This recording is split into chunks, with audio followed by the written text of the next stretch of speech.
Well, hey, everybody. This is Thursday Live, and look at there. Lincoln is all dressed up for Christmas, just for all of you, and I don't think he's loving it. Oh, if you're new to Thursday Live, welcome. So glad that you're here. Hope that you'll comment and connect with the other people that are here. And Lincoln is my sidekick and the favorite part of many of Thursday Live. And if you're new to Thursday Live, you wouldn't know, but the set's been changed as well. So Lincoln is celebrating the set. You can see the Disney Christmas tree right there in the set. And you're going to see another dog. Many of you don't know that Lincoln is an uncle. He has a nephew. This is Wookie. You're seeing Wookie's tail wag. He's a Labradoodle. Lincoln is a Golden Doodle, and he is a lot younger than Lincoln, and he loves to steal the show. So we have two doggies running around right now, Wookie and Lincoln. So there you have it. Look at that. Look at I couldn't have planned that better. They're on cue. And when Lincoln puts the reindeer ears on, he doesn't like to move. It's like if you're joining Thursday Live, you might be saying, my gosh, what a trite podcast. But it's not. It's fun. This is about community and about connecting. And I'm so glad that you've connected with us. And welcome to the Thursday Live studio. And I think I'll leave the dogs on just for a little while. Why not? And I'm going to connect with you over here. So let me see. God blesses us with such joy. Animals are the best. Yes, they are. Ah, too cute. So I want to just say hi to everybody who's already connecting.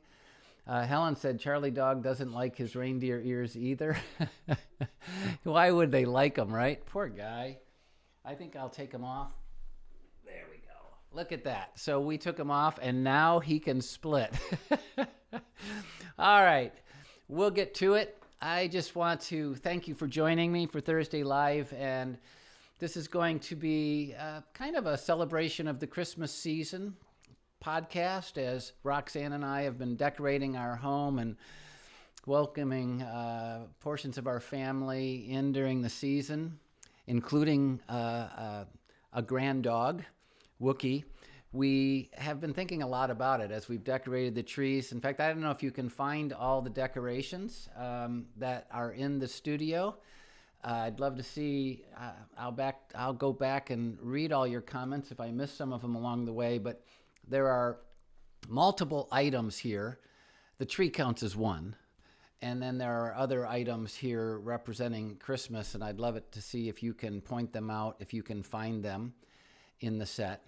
But today I just want to share about some Christmas memories, and that will lead to kind of a devotional thought that's been kind of running through my mind lately. I don't know about you, but I find that if I don't seek to learn and grow spiritually from the events going on in my daily life, from the things we're celebrating, I can miss so many opportunities for growth. And so something you spend so much time doing, like the celebration of Christmas for my family and I have to learn from it. I want to grow from it. I want to become a better Jesus follower because of it. And man, do we put a lot of time into Christmas as a family, but also as a pastor. My wife and I spend a ton of time invested in Christmas. We just finished the big Glory of Christmas run and talked about that in our last Thursday Live podcast. And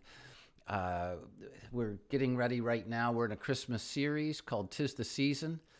Thought Pete did a terrific job. If you're not part of Northridge, welcome to Thursday Live. But Northridge is in this series called 'Tis the Season, and Pete Wilson did a terrific job following on to the talk that I gave to kick the series off, and so I appreciate that, Pete. And I'm really looking forward to this coming weekend. We have a surprise and much-loved teacher coming in. David Nasser is going to be joining the series, and then I get to be a part of the Christmas Eve experience, where all day long on Christmas Eve, we're going to be celebrating Christmas at Northridge, Plymouth, and then also at Northridge, Grosse Ile, Northridge, Brighton, and of course online.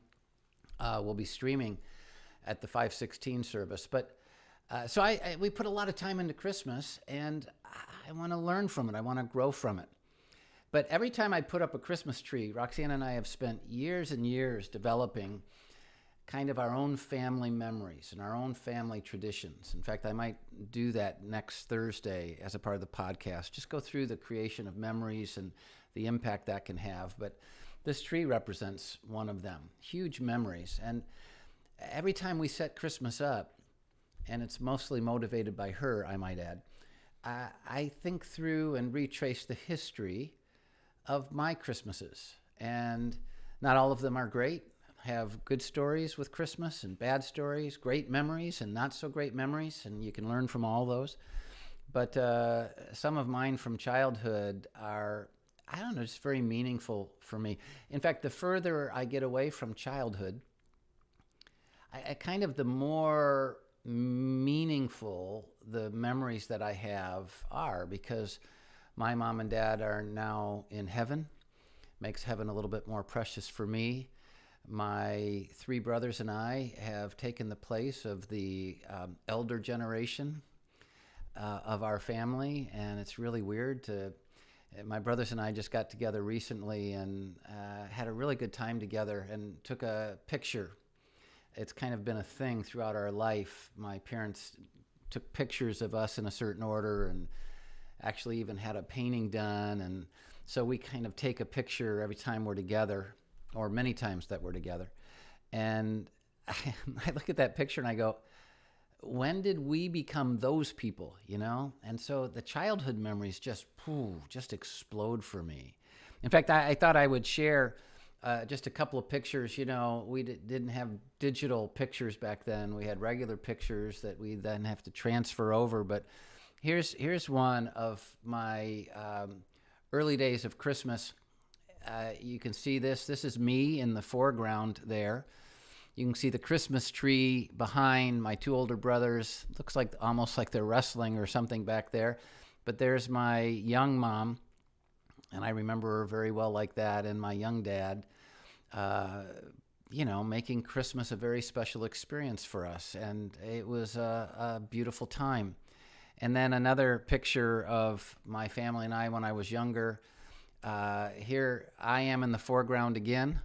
I was built for a platform, I guess. I don't know why, but and then my oldest brother Mike is there right behind me, and then my second brother is Cliff, and he's back there. And then you see my mom watching over us. My youngest brother hadn't been born yet, or was just a baby. Maybe that's a crib back there. I can't really tell, but these are special memories. And you can see the Christmas tree, the decorations. There was a really cool decoration that my mom and dad had. It was kind of a pottery thing of Santa Claus, and it had like a couple of trees coming out of it with little foam balls on it. Not foam, like styrofoam balls, little ones. And I remember every Christmas we'd take them off and we'd shoot them with our fingers around. Mom would get all upset about it, but they made it really special for us. It didn't have a lot in those days, but they made it very, very special. And I in fact, especially in the early days of our family, my dad started becoming more successful, worked his way up from absolute poverty, put himself through really high school. Most of his family didn't graduate from that. He put himself through college, and then put himself through grad school with a master's of business, and then put himself through law school, and became quite successful. But he did it himself, pure discipline and rigor. But in the early days, we had nothing. But the presents were special, and that's something we should remember. Some of the most memorable and impacting presents have nothing to do with how much we spend. It's not an economic delivery. It's how special those gifts are, the memory they create. And so I have lots of memories like that. I've been the pastor at Northridge for over 31 years, and so there's no stories of my life basically that I haven't told that are worth telling. But one of my big memories was a little robot. And it's not like the robots today. Good night, we have dancing dogs and computer AI thing. It's crazy. But it was a little robot with the wire attached. And I had a control. And I think the only thing it could do was bend down and stand back up and walk a little bit. But I remember it like it was yesterday in many ways. So anyway, Christmas memories. And then it's been a privilege then through the years to be able to have memories with our family. I'm going to end with a story about our family, not the best of memories, but we've been able to transfer some of these memories to our grandkids and celebrate it with our grandkids. And by the way, Sue said, beautiful tree. I like your Mary, Joseph, and Jesus statue carving. Can't quite tell if it's wood or not. Yeah, by the way, Sue, it is olive wood, and we actually got to buy that in the Holy Land when we were there with a Northridge group. And it's just a beautiful carving of, Joseph, Mary, and baby Jesus, and it's made of olive wood. It's kind of one of our cherished items that we put up every year, and so it's beautiful. Let's see what else we have over here. Pastor Brad Northridge is amazing. I truly hope it affects your life as it has mine. Love the photos. Thank you for sharing. Chris said, my mom made tons of Christmas presents. We love them. Barbie clothes, rug hook pillows, crochet blankets. Yeah, great things that you remember, right? But then with our grandkids, we've had just the ability to celebrate. And, it always kind of around the tree and around the giving of gifts and presents. And just so you know, in our family, I've never celebrated Christmas. We never have opened a present until we read Luke 2. And then I talk through the biblical stories. You can imagine my young kids, how much they hated that. But we really wanted to be focused like that. But then it was just about presents. And here's a picture I absolutely love with our oldest daughter, Carissa, and her husband, Mike's kids at one Christmas at our home. And here it is. I mean, it was, they're just wrapped in all the wrappings of the presents. It's all around there. It's crazy. They, ripped through them all. But isn't it just like Christmas? You can have all those gifts, and two of them are pretty happy, but one's bawling. And it's like, it doesn't matter how much you get, you can still be miserable and kind of proof positive in most of our lives, right? But so those are our grandkids. That's Cobian on the top, and then Grayson on the bottom right, and little Nola crying on the left. And of course, Auden's not in that picture either. Just a baby, probably just a baby at that time, so not in that picture. But we love celebrating this. But here's an interesting thing. When it comes to gift giving and Christmas, we create all these expectations, right, around giving. And we spend so much time and so much thought, and then sometimes even make sacrifices financially to give gifts to the people we love the most. And we get all excited, and our expectation is how much they'll love it. Our expectation is how much they'll enjoy it. It's just going to be the greatest experience in all of life. Kind of like the Christmas story where a guy gets the BB gun and he goes out and almost shoots his eye out, just like his mom been saying the whole movie. It's like the expectations we have are so different sometimes than the reality. But I have to tell you, with one of our grandkids, little Bradley, actually, we had, in fact, I told Blake and his wife Nina and Roxanne just earlier today, I told them that it's probably in all of our lives of giving gifts to each other, to children, to grandchildren. Bradley had the greatest reaction to one of the gifts we gave her last year, Christmas 2020. So at the end of one of the worst years ever, we had one of the greatest reactions to a gift. It was like way beyond our expectations about a reaction. And I thought I'd show it to you. I think you'll enjoy it. And then I'll be back. So watch our little Bradley getting this gift last Christmas. Bradley, look. What's this? What's this? Oh, who is that? Who is that? Who is this? beautiful, Lincoln. Oh, Lincoln.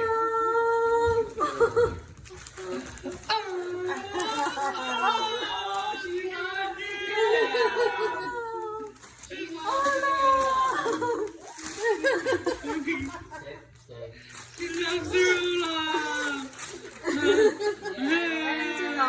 Oh, she loves her Olaf. She's such a lover. I love you, Bradley. He has a space thing for the music, too. She's just loving him.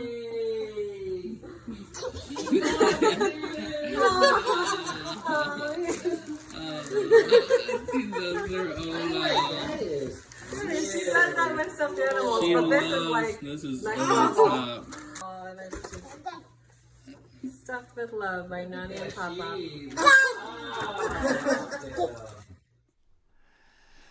And that was Bradley when she was just a little over 1 last year. And this is Bradley today. Can you say hi, Bradley? Hi. Yeah, Nani and Momo and love her ponytail. She has a little more hair this year, and so we get to be with her. But Nani and Pop-Pop, Roxanne and myself, gave her that gift, and can you imagine a better reaction than that? And we have I mean, of all of our gifts ever, Olaf was like the greatest reaction. She loved him. And still does, actually. In fact, she sleeps with Olaf. He's in her crib and still loves him to this day. So, hi, baby. I don't know what she's saying, but I think she's going to go to Daddy now, I think. So, you precious thing. Yeah. Give me a hug. Give me a kiss. Give me a kiss. Give me a kiss. Okay. There you go. Go to Daddy. Be careful over there, baby. Yeah, there's Daddy. That's our little Bradley. So that was a gift, a memory that achieved every expectation we ever had. And by the way, it wasn't that expensive. So, gift giving, got to be careful. Which takes me to probably the worst family memory we have for Christmas. And I'd love to hear about your great memories. But, sometimes we learn more from the bad memories. And Roxanne and I, when we decided to go into ministry, kind of gave up on every idea that, we would have a lot economically.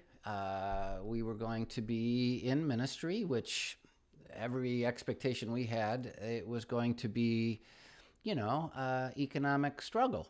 But that's not why we went into it. It's not like many vocations.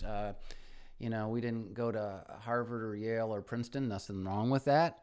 So that we could earn a great living, we surrendered to God's call in our life to go into ministry, and that had some economic ramifications. And so in the early days of our ministry, we had nothing. We were literally impoverished. And so we had to eke by and make major sacrifices even to give little gifts to our kids. And we made very special memories, very special traditions, and our kids have great memories of it. But when we came to Northridge, which was then called Temple Baptist Church, 31 years ago, in the fall of 1990. We went from a relatively small ministry to a bit larger ministry. It wasn't anything like it is today, but it was a bit larger. It was struggling. It had been in decline for a long time. It wasn't economically wealthy, but there was a step up economically to us that took us beyond anything we had been in before. And we were so excited that we could maybe purchase some gifts for our kids that were just a little bit more outstanding. And so Roxanne and I worked really, really hard for it. It's not like we could pour out a bunch, but we bought some gifts that we felt like were the best gifts we had ever given to our kids. I mean, ever. And we sacrificed to do it, and we put ourselves out there to do it. And both of us, I think me more than Roxanne, created this expectation that this would be the greatest Christmas ever. And the kids' reactions would be the greatest reactions ever. And we'd be feeling just like we felt when we gave Bradley Olaf. And so Christmas morning came. We'd been building it up for a long time. We were so thrilled.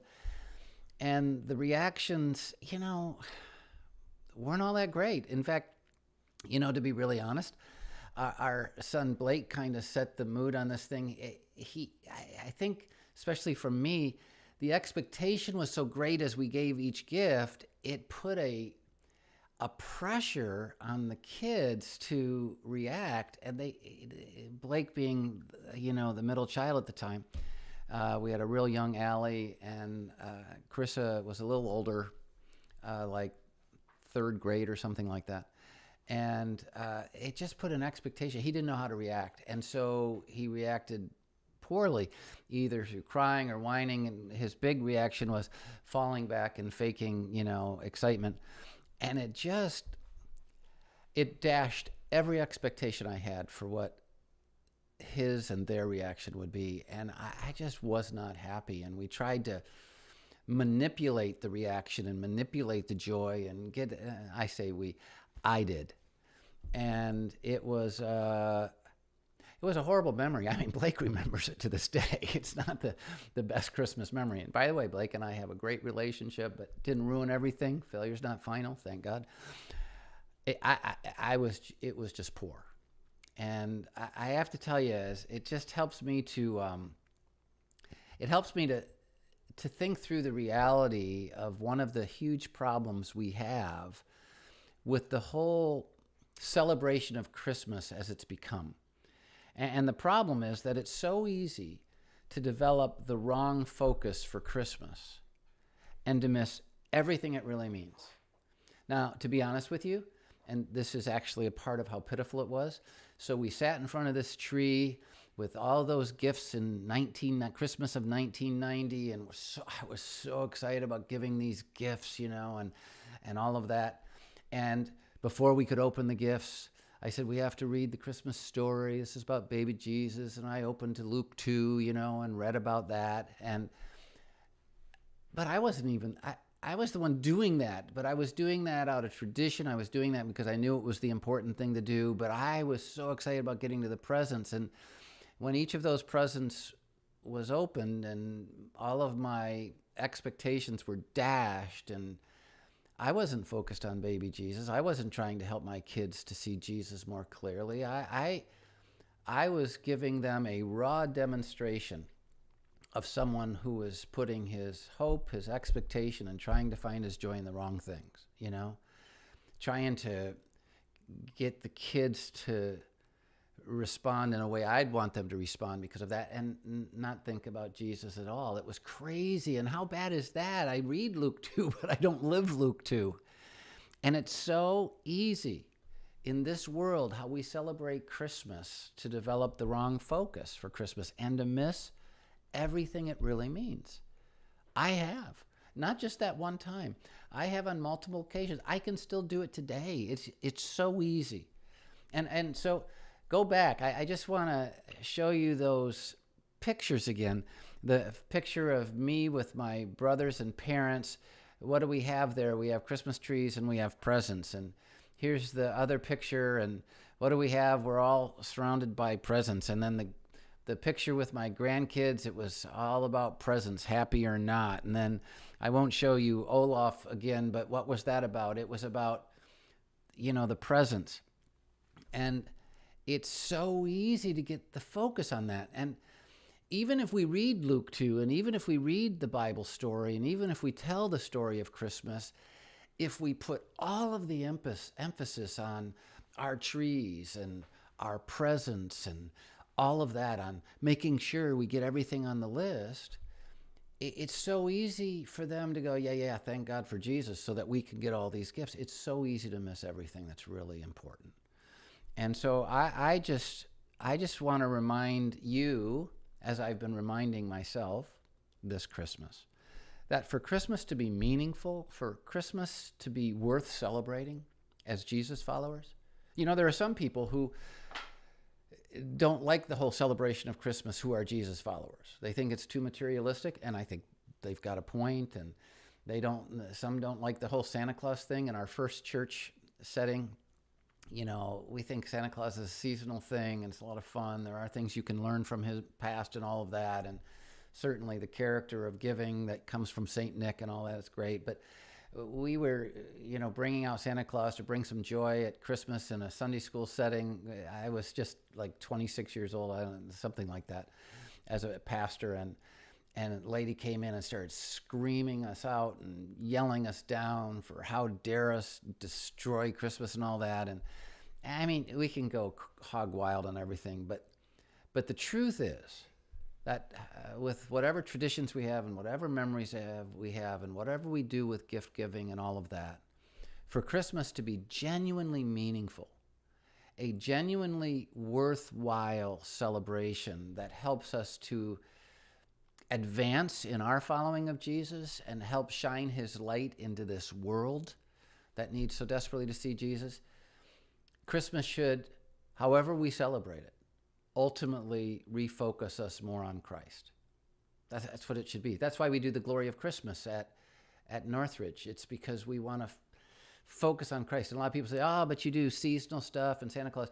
What we're doing is we're building a relationship from where people are and then taking them to the story of Jesus. And then we ultimately get to even him dying on the cross and raising from the dead so we can give them the pure, unadulterated gospel.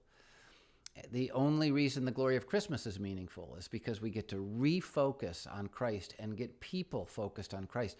The way we celebrate with our families, with our friends, with our neighbors, it should ultimately get us to refocus on Christ, to become more passionate about Christ, to fall more in love with Christ, to grow more in our desire to follow him and to be like him.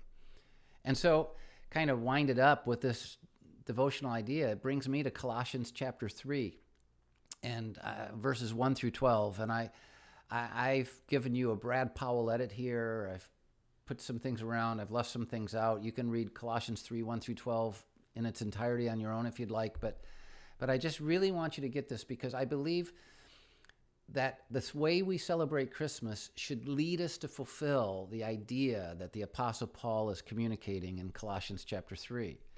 And he says, since then, you've been raised with Christ. You've experienced the power and impact of Jesus coming and God's grace and his death, burial, and resurrection. Since then, you've been raised with Christ. Set your hearts on things above. Our celebration of Christmas should make us more in love with what's above, not more in love with what's below. To fall more in love with the idea of what we have for eternity and the eternal gifts instead of the temporal gifts. And it's a hard balance, right? It's a hard balance, but that's where it needs to get. Since then, you have been raised with Christ. Set your hearts on things above, where Christ is. That's where Jesus is, this one that came and was in a manger and then died and was buried and rose for us. It says he's seated at the right hand of God. Then it says, set your minds on things above, not on earthly things. And think about that in your celebration of Christmas. And I have to do this. And remember, I'm a part of this raw human experience too, with all of my flaws and all of my wants and all of my perceived needs that aren't really needs. And man, the joy I want to distribute to my kids and grandkids. And when I was that horrible parent at that Christmas in 1990, my desire was to love my kids and do that thing, but I didn't get them focused on things above and not on earthly things. My mind was on earthly things. And then it says, for you died and your life is now hidden with Christ in God. You're different. Then it says, when Christ, who is your life, Christmas should really point out that Christ is our life. Christ is our love. Christ is our passion. When Christ, who is your life, appears, then you also will appear with him in glory. And so Paul says, put to death, therefore, whatever belongs to your earthly nature, this love of temporary things, this love of material things. You used to walk in these ways in the life you once lived.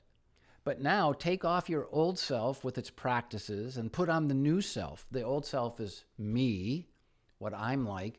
The new self is Jesus and what he's like, which is being renewed in knowledge in the image of its creator. As God's chosen people, and those of us who really know Jesus, who celebrate Christmas are God's chosen people, holy and dearly loved. Clothe yourselves with compassion, kindness, humility, gentleness, and patience. Christmas should make us more like Jesus. Christmas should make us more in love with heaven, with eternal things, with God's gift to us. And in the end, Christmas should make us more compassionate, kind, humble, gentle, and patient. And I have to tell you, Christmas doesn't always do that for me. Here's what I'm not advocating. I'm not advocating throwing away the Christmas trees. I'm not condemning those who do.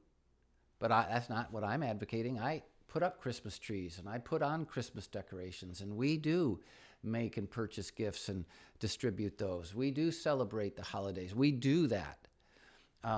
Not condemning those who don't. I understand why they do it, but you can fall so in love with what you're not doing that you miss Jesus too. You can be so committed to what you're not doing that you miss him, and you think more highly of yourselves than you ought, just as we are.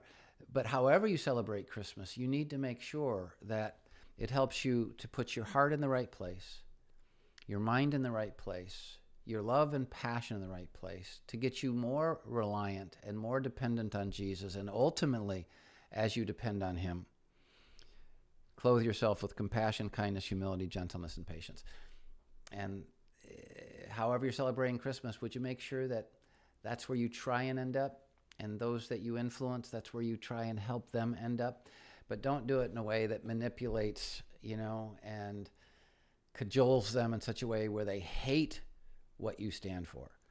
And just make sure that ultimately they see your love for Jesus, and they want that kind of love in their life. All right. Hopefully that helps. I'm going to turn to what some of you are saying over here, and then I'm going to pray, and we're going to get out of it. Peggy Blood said, let's all be part of spreading his joy to the world, and I agree so much with that. Linda said, thank you, Brad. You just spoke of everything I've been thinking the last couple of days. Thanks, Linda. I appreciate that. And Kimberly said, the world definitely needs to learn that. I really appreciate the encouragement there. Betty says, our elf on the shelf was found reading the Bible this past Sunday. Betty, that's fantastic. I have never heard of that. I've heard of the elf on the shelf, of course. But what a great thing to find the elf on the shelf reading the Bible. I think that is absolutely tremendous. Brooks has recently learned from the Guinness Book of World Records the most expensive Christmas tree recorded was in Abu Dhabi, a Muslim country, an $11 million Christmas tree in the middle of a mall. There you go. And yeah, it tells you something about you can have a really big and valuable Christmas tree and miss the whole idea of Jesus. Sandra said, I just love your transparency. It encourages me to be transparent with those I interact with. Others need to see and hear our stories. We all have good and not so good memories, but they make us who we are, and we need to share that. Thank you. Yeah, I appreciate that very, very much, Sandra. And anyway, I just really want to encourage you from the things that you do in life. We spend so much time on the things we do in real life as human beings, because that's what we are. I mean, today I got a haircut, right? And I'm building a relationship with the person that's cutting my hair right now. And we have to learn from these experiences, and we have to take advantage of these experiences and ultimately think about how we can put Jesus at the center. And I want all of my experiences of life to help me to see how I'm failing to set my mind on things above, and I'm failing to set my heart on things above. I'm failing to show compassion, kindness, humility, gentleness, and patience, so I can repent and confess of that and realize that I'm there because I'm not relying enough on Jesus. And I want to identify those areas where I am. And then I want to take celebrations that are meant to focus on Jesus and make sure that we're doing the best we can with that. And it doesn't mean everybody will get it, but we're doing the best we can with it. So this wasn't meant to be a guilt trip, a shame trip, to accuse anybody of doing it the wrong way and all that. It was just meant to help you to shape however you celebrate the Christmas season in a way that makes you fall in love with Jesus just a little bit more. All right, I hope that was beneficial to you. I hope that was encouraging to you. And I'm just so glad that you joined me for these Thursday live podcasts. And I hope that they're not a burden, a duty, a responsibility. I hope that it's something you look forward to and enjoy. And I hope you'll share it. Let's broaden this community of people who are focusing on Jesus and breaking away from the ordinary so we can fill this moment a little bit more with Jesus. And so I'm going to bring Bradley back to say goodbye, and then I'm going to pray for you, and then we're going to let you go. So here comes my Bradley, my girl. And by the way, just so you know, this is Teddy, right, honey? This is Teddy, and she sleeps with Teddy and loves Teddy, and it's like her blankie, and she is my precious. So I hope you're getting with people that you love, and if you're not around family, listen, find family. Make people to be a part of family. And just so you know, we're trying to put Jesus at the center of her life. Her mommy and daddy are teaching her like to sing Happy Birthday, Jesus, like we do in The Glory of Christmas. She does that, and she's terrific at singing that. And oh, look at that. Happy birthday, Jesus. I'm so glad it's Christmas. Yay! I'm not going to sing anymore, but she does. All right, everybody, I'm going to pray for you. She shoots. Yes, Jesus, that's right. She shoots. Do we love Jesus? Yes? She shoots. Let's pray. Jesus, thank you so much that we get to talk about you in this way. Thank you for each one who joined us. And thank you for the things that little ones like this teach us. I pray that as we celebrate your birth, we'll honor you, we'll respect you, we'll lift you up, we'll fall more in love with you, and we'll help the world learn to love you. And we'll thank you for it. There are people hurting right now who are here. Touch their lives, encourage them, give them grace, help them to experience you. And I pray that during this Christmas season, that even the most lonely will find love in you, and we'll thank you for it in Jesus' name. Amen. All right.